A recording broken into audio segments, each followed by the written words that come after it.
क्या आपने कभी सोचा है कि गूगल मैप को पहले से कैसे पता चल जाता है कि आगे ट्रैफिक जाम है या नहीं? आखिर जब आप घर से निकलते हैं तो मैप पहले ही बता देता है कि किस रास्ते पर रेड लाइन है, कहाँ ट्रैफिक धीमा है और कहाँ रूट सबसे ज्यादा तेज रहेगा।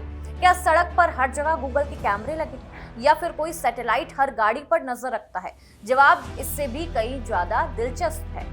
दरअसल गूगल मैप की सबसे बड़ी ताकत उसके करोड़ों यूजर्स हैं। दुनिया भर में लाखों करोड़ों लोग हर दिन अपने स्मार्टफोन में गूगल मैप का इस्तेमाल करते हैं। जब कोई व्यक्ति अपने फोन में लोकेशन सर्विसेज ऑन रखकर सफर करता है तो उसका स्मार्टफोन लगातार उसकी लोकेशन और चलने की स्पीड से जुड़ा डेटा गूगल तक भेजता रहता है। लेकिन यहाँ सबसे जरूरी बात यह है कि गूगल किसी एक व्यक्ति की जानकारी नहीं देता, बल्कि एक ही सड़क पर मौजूद हजारों स्मार्टफोन से मिलने वाले डेटा को मिलाकर ये समझता है कि उस रोड पर ट्रैफिक की स्थिति कैसी है।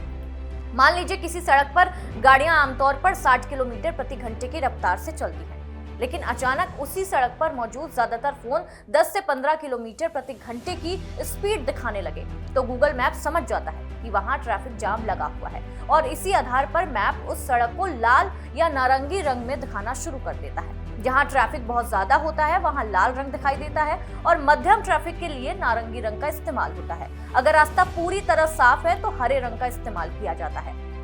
लेकिन गूगल मैप सिर्फ लाइव डेटा पर ही निर्भर नहीं रहता, उसके पास कई सालों का ट्रैफिक रिकॉर्ड भी मौजूद होता है और ये रिकॉर्ड ये बताता है कि सप्ताह के किस दिन, किस समय और किस इलाके में आमतौर पर कितना ट्रैफिक रहता है। जैसे सुबह ऑफिस टाइम, स्कूल की छुट्टी, वीकेंड, त्योहारों या किसी बड़े कार्यक्रम के दौरान कौन सी सड़कें सबसे ज्यादा व्यस्त रहती हैं। इसी पुराने डेटा की मदद से गूगल पहले से ये अनुमान लगा लेता है कि अगले कुछ मिनटों या कुछ घंटों में ट्रैफिक कैसा हो सकता है। और यही नहीं, गूगल मैप में यूजर्स भी बड़ी भूमिका निभाते हैं। अगर कहीं एक्सीडेंट हो जाए, सड़क बंद हो, रोड पर मरम्मत का काम चल रहा हो, तो पुलिस चेकिंग हो रही हो या कोई दूसरी समस्या हो, तो यूजर धीरे और सीधे गूगल मैप पर उसकी रिपोर्ट कर सकता है। जब कोई लोग एक जैसी जानकारी शेयर करते हैं तो गूगल उसे वेरीफाई करता है, फिर दूसरे यूजर को अलर्ट दिखाता है। इससे लोगों को समय रहते दूसरा रास्ता चुनने में आसानी हो जाती है।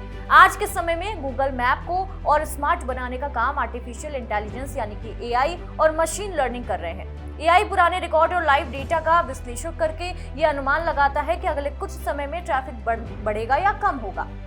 अगर किसी सड़क पर रोजाना शाम 6 बजे जाम लगता है तो एआई उसी पैटर्न को पहचान कर पहले ही यूजर को जो वैकल्पिक रास्ता है उसको सुझा देता है। और यही वजह है कि कई बार आप सड़क पर पहुंचने से पहले ही गूगल आपको ट्रैफिक का अलर्ट दे देता है। अब सवाल आता है कि क्या गूगल आपकी निजी जानकारी भी दिखाता है? इस पर कंपनी का ये कहना है कि ट्रैफिक का अनुमान लगाने के लिए इस्तेमाल किया जाने वाला डेटा एनोनिमस यानी कि बिना किसी व्यक्ति की पहचान बताए प्रोसेस किया जाता है। इसका उद्देश्य किसी की गतिविधियों पर नजर रखना बिल्कुल भी नहीं होता, बल्कि सड़क पर मौजूद वाहनों की कुल स्थिति को समझना होता है। यानी गूगल ये नहीं दिखाता कि कौन व्यक्ति कहाँ जा रहा है, बल्कि ये समझाता है कि उस सड़क पर कुल ट्रैफिक कितना है।